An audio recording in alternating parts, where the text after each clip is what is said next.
Functions of Golgi body के functions अब हमको देखने हैं, ठीक है ना। कौन कौन से, कई सारे फंक्शंस आ भी चुके हैं अपन को, ठीक है ना, कुछ अब और एक्स्ट्रा आने बाकी हैं।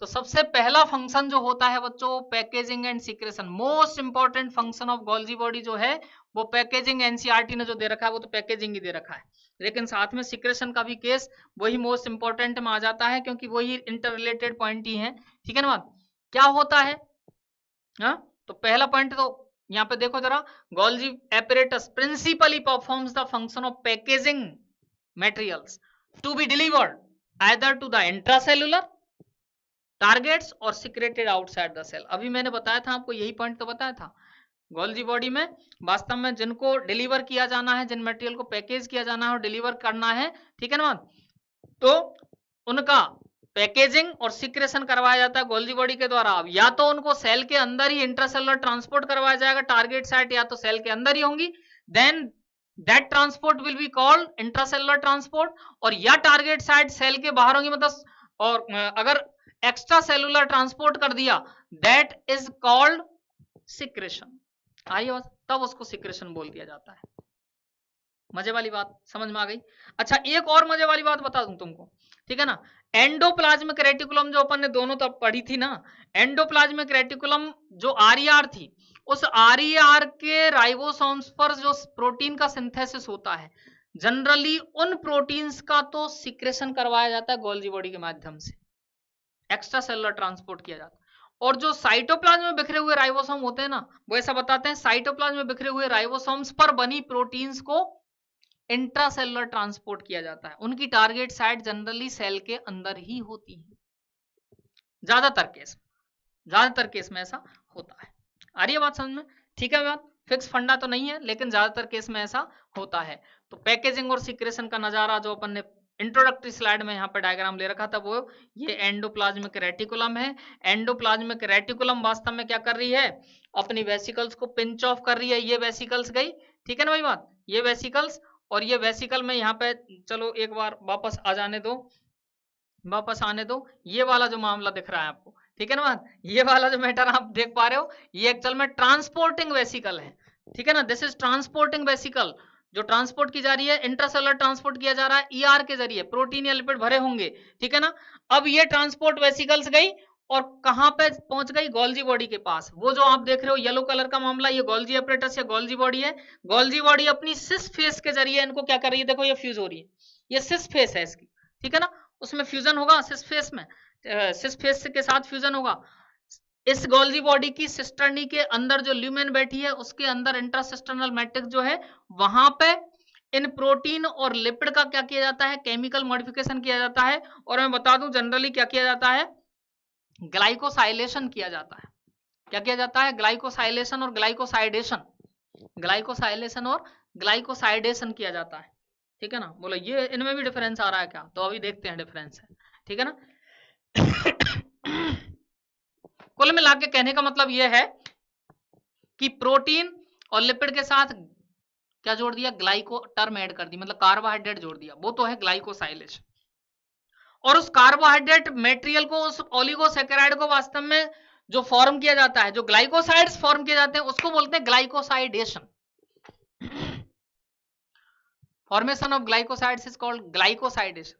कंफ्यूजन होता है बहुत बड़ा, स्टूडेंट के बीच में नहीं, वास्तव में गड़बड़ होती हैं चीजें ज्यादातर जगह पर, ठीक है ना। तो ग्लाइकोसाइडेशन ग्लाइकोसाइलेशन थोड़ा सा डिफरेंस है, होता है। ग्लाइकोसाइलेशन क्या हुआ, कार्बोहाइड्रेट का एडिशन हुआ, ठीक है ना, ये तो ऐड किया जा रहा है, ठीक है ना, जिसमें वास्तव में कन्फर्मेशनल चेंज होंगे प्रोटीन्स के अंदर, उनकी स्टेबिलिटी में चेंज लाया जाए, स्टेबल किया जाता है उनको ज्यादा, ठीक है ना। और ग्लाइकोसाइडेशन तो खुद ग्लाइकोसाइड्स का फॉर्मेशन है, जिसमें ग्लाइकोसाइडिक बॉन्डिंग बनती है। तो ये पूरी जो एक्चुअल में एंजाइमेटिक रिएक्शन चलती है ग्लाइकोसाइलेशन में, उसमें तो प्रोटीन या लिपिड के साथ कार्बोहाइड्रेट जोड़ा जाता है। अब कार्बोहाइड्रेट जोड़ दिया प्रोटीन के साथ तो ग्लाइकोप्रोटीन, लिपिड के साथ जोड़ दिया तो ग्लाइकोलिपिड बन जाएगी। तो नेक्स्ट अब देखो जरा इसके स्टेप्स क्या क्या हैं। पैकेजिंग और सिक्रेशन जो चल रहा है, सिक्रेशन में क्या कौन कौन से स्टेप इन्वॉल्व होते हैं, तो उनके स्टेप्स देखते हैं। सबसे पहला काम क्या होगा, एंडोप्लाज्मिक रेटिकुलम से आती हुई वेसिकल्स को गोल्जी बॉडी की सिस, कॉन्वेक्स या सी फेस या फॉर्मिंग फेस या फिर रिसीविंग फेस के द्वारा रिसीव किया जाए। सिंपल सा फंडा है, ठीक है ना बात। तो देखो जरा, materials to be packaged in the form of vesicles from the ER fuse with the cis face of the Golgi apparatus. Means क्या है, पूरे कहानी का निचोड़ क्या है कि Golgi body receives the vesicles from ER through its cis face या सी फेस या फॉर्मिंग फेस, ठीक है ना, वो रिसीव कर लिया। दूसरा स्टेप क्या होगा, अब नेक्स्ट स्टेप जो आ जाएगा बच्चों, अब क्या होगा, केमिकल मॉडिफिकेशन चलेंगे। किस में चलेंगे, सिस्टर्नी की ल्यूमेन में चलेंगे। ग्लाइकोसाइड साइलेशन जो बताया था अभी, ठीक है ना, वही वाला फंडा है, अरे वही वाला फंडा आ जाएगा, ठीक है ना। तो नेक्स्ट पॉइंट जो आएगा भाई, पॉइंट क्या बनेगा, materials are chemically modified by Golgi body in lumen of cisternae glycosidation glycosylation, ठीक है ना। तो यहाँ पे जैसे प्रोटीन का केस बनता है, ठीक है ना, जैसे मैं अगर बात करूं तो यहाँ पे जैसे प्रोटीन का केस बनता है, तो प्रोटीन का अगर ग्लाइकोसाइलेशन किया, ठीक है ना, ग्लाइकोसाइलेशन किया तो ग्लाइकोसाइलेशन होता है एडिशन ऑफ ओलिगोसैकेराइड,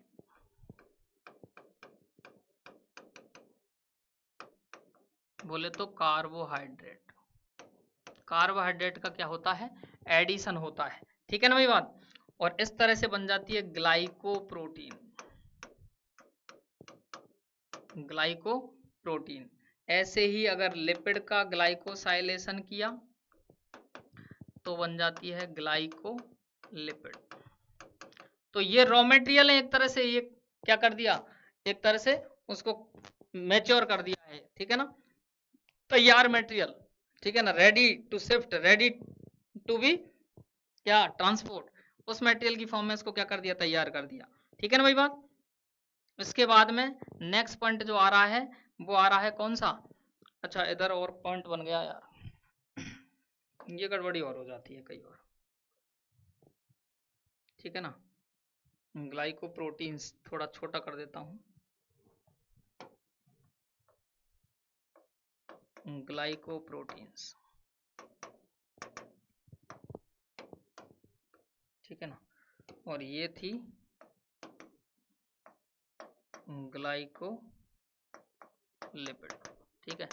अब यहाँ पे पॉइंट देखो, ए नंबर, ये NCERT, a number of proteins synthesized by ribosome on the endoplasmic reticulum are modified in the cisternae of the Golgi apparatus before they released from its transphase। ये बात सही है भाई, तो बार बार में 3-4 बार आ चुका है, ठीक है ना। अब मैं क्या बोल रहा हूँ, अब मैं बात कर रहा हूँ, अगला पॉइंट क्या आएगा, after chemical modification materials are package in vesicles, ठीक है ना, मतलब अब होगी वो पैकेजिंग, इसको बोलते हैं पैकेजिंग, कि जो केमिकल मॉडिफाइड जो तैयार क्या है मटेरियल है उनको वापस से वेसिकल्स में भरा जाता है। वेसिकल्स में भरने की उस प्रोसेस को नाम दिया जाता है बच्चों पैकेजिंग।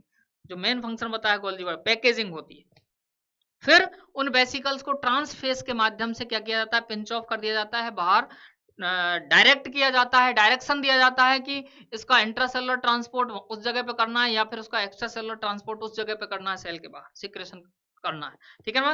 तो इस तरह से पूरी कहानी चलती है यहाँ पे। तो after chemical modification of materials are package in vesicles, these vesicles are pinched off, बाहर रिलीज करवाई जा रही है from trans face of Golgi body and discharge outside the cell, ठीक है ना, और इनसाइड द सेल, ठीक है ना। इस अगर आउटसाइड द सेल किया जा रहा है तो इसको नाम देते हैं रिवर्स पिनोसाइटोसिस। पिनोसाइटोसिस तो लिक्विड मटेरियल्स का सेल की मेम्ब्रेन के माध्यम से पिनोसोम की फॉर्म में अंदर ग्रहण करने की प्रोसेस थी, जब बाहर रिलीज करवाएंगे तो इसको रिवर्स पिनोसाइटोसिस बोल दिया जाता है। आ रही है बात समझ में। तो ये जो टारगेट साइट जो होती हैं वो मैंने बता दिया था, टारगेट साइट में बी इनसाइड सेल और आउटसाइड द सेल। जब सेल के बाहर होगा तो secretion, inside the cell intracellular transport, मैंने बार बार बता ही दिया है आपको, ठीक है ना बात भाई। एनी समस्या बताओ बताओ बताओ, एनी समस्या? अच्छा, यहाँ पे मैं एक छोटा सा पॉइंट और बताता हूँ आपको। इस पूरे ये छोटा सा एक डायग्राम, जो वही वाला डायग्राम छोटा कर दिया है बस, ठीक है ना। इसमें क्या हो रहा है, इसमें सेम गोल्जी बॉडी पता है किसकी तरह काम करती है, एक मार्केटिंग कंपनी की तरह काम करती है। समझ रहे हो तुम? कैसे भाई? जैसे अपन बात करते हैं, कोई कपड़ा बनाने वाली वो है, कपड़ा बनाने वाली कंपनी है, मतलब जैसे चलो लेवी स्ट्रॉस, लिवाइस का केस बात करते हैं, ठीक है ना। या फिर कोई भी और दूसरा कोई जो तुमको पसंद हो वो ब्रांड ले लो कपड़े का, ठीक है ना। वो जीन्स वीन्स बना रही है भाई, जीन्स और शर्ट वगैरह बनाती है, ठीक है ना। अब लिवाइस जो है इसमें ये क्या करती है, ये पहले कपड़े की मिल से, क्लॉथ मिल से वास्तव में भर के एक बार में ही बल्क में क्या कर खरीदती है, कपड़े खरीदती है। इसने टेलरिंग मशीन कर रखी है तैयार, ठीक है ना, टेलर्स तैयार कर रखे हैं, वहां पे इनको क्या करवाया जाता है, थोक के भाव बल्क में ही क्या करवाया जाता है, सिलवाया जाता है, तैयार करवाया जाता है। मतलब इसने रॉ मटेरियल खरीदा कपड़े की मिल से, ठीक है ना। तो रॉ मटेरियल लेके अपने टेलर्स के जरिए, अपने टेलरिंग मशीन के जरिए इसने क्या करवा दिया, उनको सिलवाया, ठीक है ना, तैयार किया, जीन्स बनाए, शर्ट बनाई, टी शर्ट बनाई, ठीक है ना भाई बात। उसके बाद में ये क्या करती है, उन पर खुद का लेवल लगाती है और पैक करती है, उनको बढ़िया पैकिंग सेट करके खुद का ठप्पा लगा दिया जाता है। और वही कपड़ा जो उसने बहुत सस्ते दाम में लिया था, ठीक है ना, उसको क्योंकि अब लिवाइस ब्रांड बन चुका है, तो उसमें खूब भर भर के वास्तव में रेट 10,000, 8,000, 9,000, ठीक है, डिस्काउंट बाद में मिलता रहेगा, वो बाद की बात है, ठीक है ना, 20,000, 25, इस तरह से बढ़िया रेट सेट कर दी जाती है, लेवल ठोक दिया जाता है और पैकिंग की जाती है। तो क्या क्या किया इसने, इसने रॉ मटेरियल कहीं से लिया दूसरी जगह से, उसके बाद में इसने मॉडिफिकेशन किया, उसमें पर्टिकुलर तैयार मटेरियल को तैयार करवाया गया, फिर की पैकिंग, ठीक है ना, पैकिंग की बढ़िया शानदार दिखने वाले, अरे यार मस्त, पैकिंग में ही मर जाते हैं अपन तो। अपन बिस्किट के पैकेट लाते हैं, बिस्किट पता चला 3-4 आते हैं, लेकिन उनमें पैकिंग जो आ रहा है, पहला खोला प्लास्टिक का बैग, उसके बाद में दूसरा मस्त सा नजारा आ रहा है जिसमें एक एक बिस्किट सेट है बढ़िया सांचों में, ठीक है ना। तो वो पैकिंग के चक्कर में उसकी पूरी कॉस्ट वो अपन से ही वसूल रहा है, ठीक है ना। तो पता चला 100 रुपए कितने बिस्किट खाए, 3 बिस्किट खाए, पार्ले जी खाओ ना 5 रुपए 10 मिलेंगे। हाँ ये बात समझ, अब भी वो उतना ही दमदार है और उनसे ज्यादा बेटर परफॉर्मेंस दे रहा है। अरे ये बात समझ में भाई, ठीक है ना बात। तो वो पैकिंग का ही गया ना मामला, तो वो पैकेजिंग का केस बनता है, तो शानदार सी पैकेजिंग कर दी। उसके बाद में इनको क्या किया जाता है कि वो भेजता है अपने शोरूम पे। शोरूम क्या है, शोरूम क्या है, जहां से कंजम्पशन होगा उनका, जहां उनकी टारगेट साइट है, तो टारगेट साइट मार्केट है, तो मार्केट में इनको ट्रांसपोर्ट करवाया जाता है, ठीक है ना भाई बात। यही तो काम कर रही है गोल्जी बॉडी। गोल्जी बॉडी ने क्या किया, ईआर से रॉ मटेरियल प्रोटीन लिपिड्स को क्या किया, रिसीव किया, उसके बाद में केमिकली मॉडिफाइड किया, ग्लाइकोसाइलेशन किया, ग्लाइकोसाइडेशन किया, ठीक है ना। केमिकली मॉडिफाइड उनको कार्बोहाइड्रेट अटैच करके केमिकली मॉडिफाइड कर दिया। उसके बाद में ट्रांसफेस के पैकेजिंग की, वेसिकल्स की फॉर्म में भरा, और फिर ट्रांसफेस से उन वेसिकल्स को पिंच ऑफ कर दिया जाता है, ट्रांसपोर्ट कर दिया जाता है, डायरेक्ट कर दिया जाता है उनकी ट्रांसपोर्ट साइट पर, मतलब टारगेट साइट पर, जो या तो सेल में या फिर सेल के बाहर, ठीक है ना। तो Golgi body act as a company. Yes, yes, समझ में आ रही है ना बात।